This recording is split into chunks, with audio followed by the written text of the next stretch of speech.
It's 7 a.m.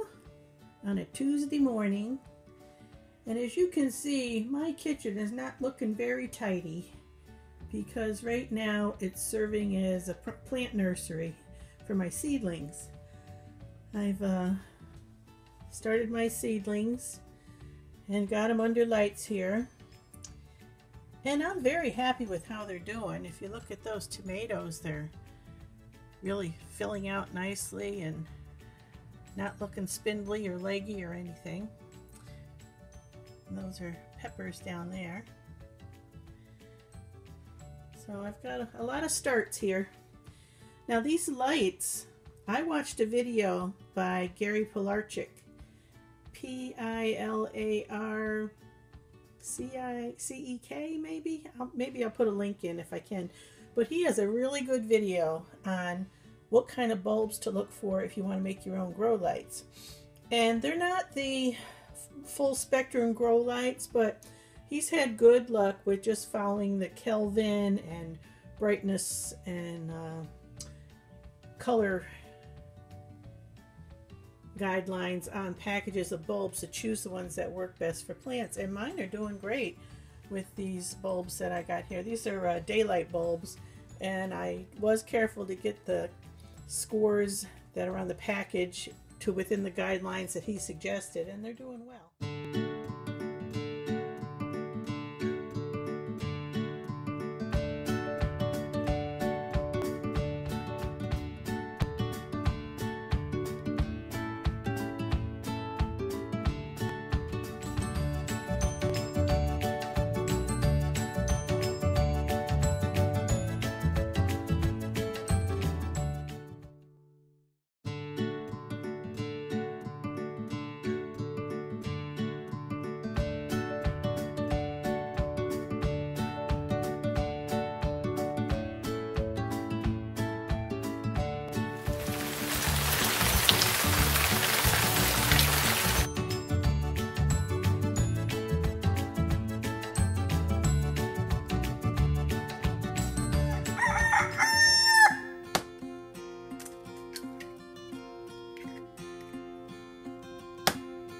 For breakfast this morning, I'm making a standard go-to that I use when I'm trying to lose some weight. You know, I start off the mornings pretty good, but then I usually mess it up by the end of the day. But, you know, hope springs eternal here. I'm making a light scramble with a whole egg and 2 egg whites. And I mix it with veggies, usually peppers and onions, and a lot of times I like to have a spaghetti squash already, and I'll put some of that in it, chop it up, and it really extends the volume, gives it a nice texture, a little bit of a bite and a crunch to my breakfast, and it's more filling, so it helps me not eat so much if I have something like spaghetti squash extending the egg dish.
So I'm in the kitchen and I'm getting ready to do some canning, and I'm getting ready to do a live stream.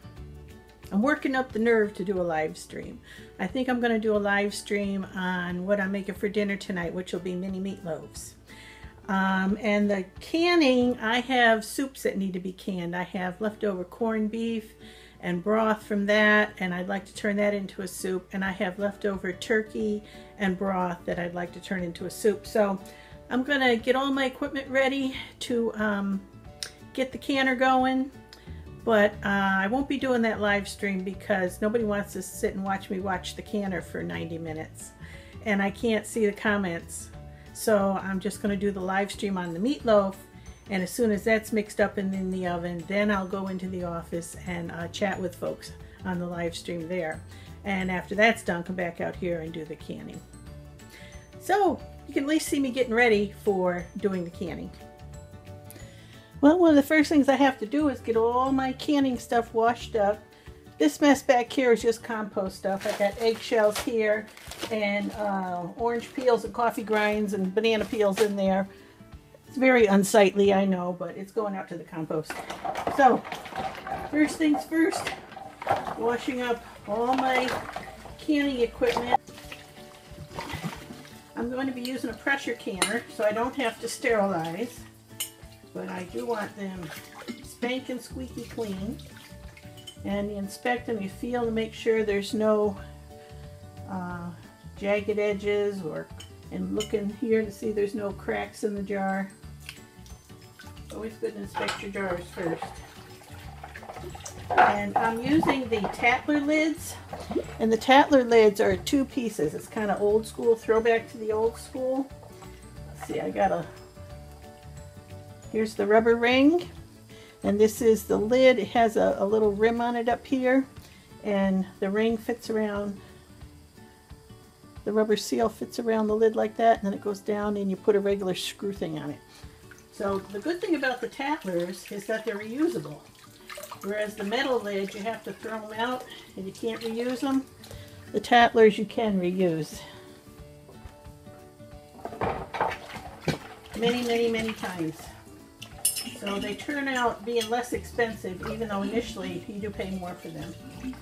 So every year I try to get a couple of boxes, and gradually I'll build up and replace all my lids with those. So I'm not having to buy lids all the time. And if it ever comes to the time where you can't get lids, there's another good reason.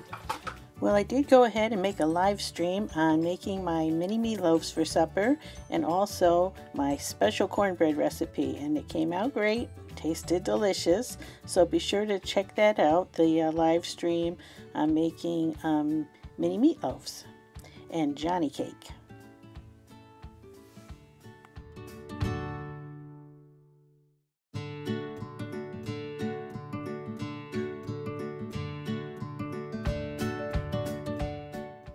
And we'll close out the video with some of my beautiful blooms coming on my fruit trees outside. I have my peach tree and my nectarine tree and a couple of plum trees and an Asian pear tree all coming into bloom. I love the spring.